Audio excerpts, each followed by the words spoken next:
living in a world without technology.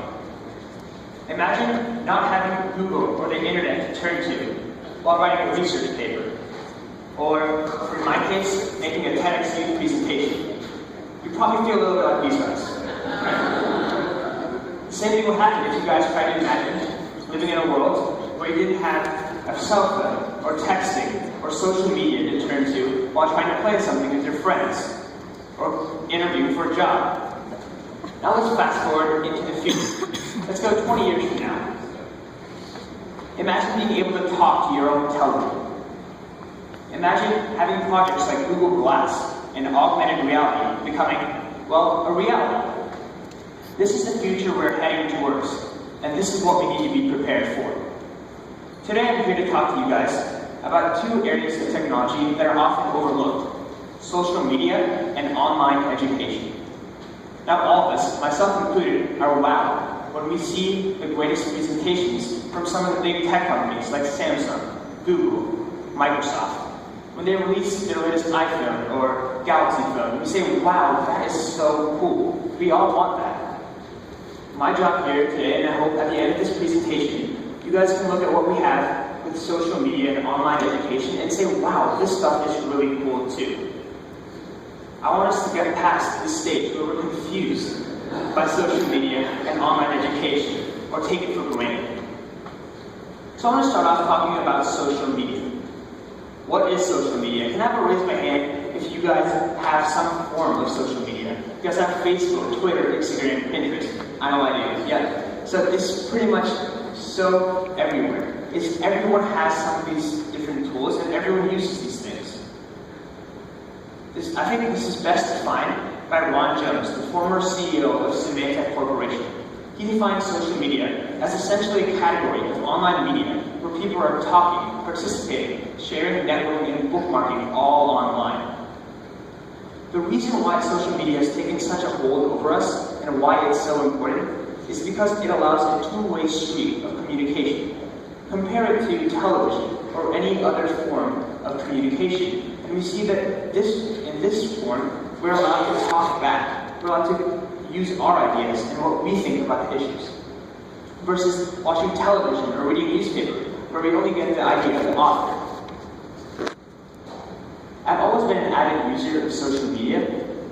My drug of choice is usually Facebook, but I use a lot of different things. So the reason where I really understood the power of what social media has, past things like Classroom and other things like that, was last year when I started a social project called Coffee and Compliments. This was born based on my interest in social media and in internet and online education and things like that, and combined with the things that I learned in the classroom.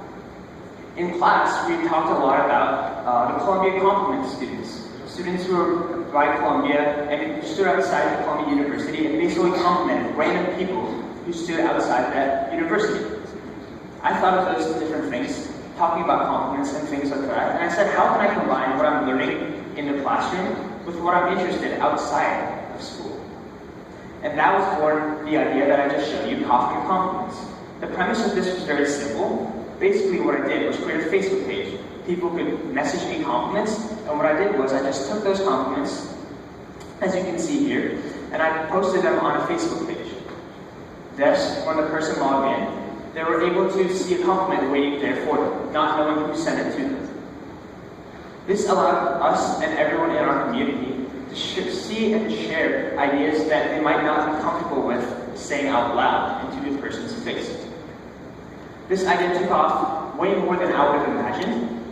We were covered by WTV, the Columbus Dispatch, Torla, and NBC4, among others.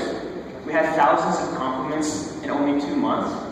And more than that, it spread to dozens of schools around the country, including places as far away as Florida and California. More than that, though, this also showed me something that was outside of social media, the realm of social media and how it connects with online education.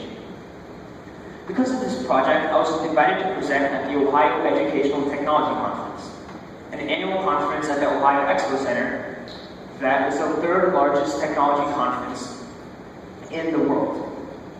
Here, I met leaders in online education, such as Andrew Ng and Sebastian Thu, who have started massive open online courses, such as Udacity.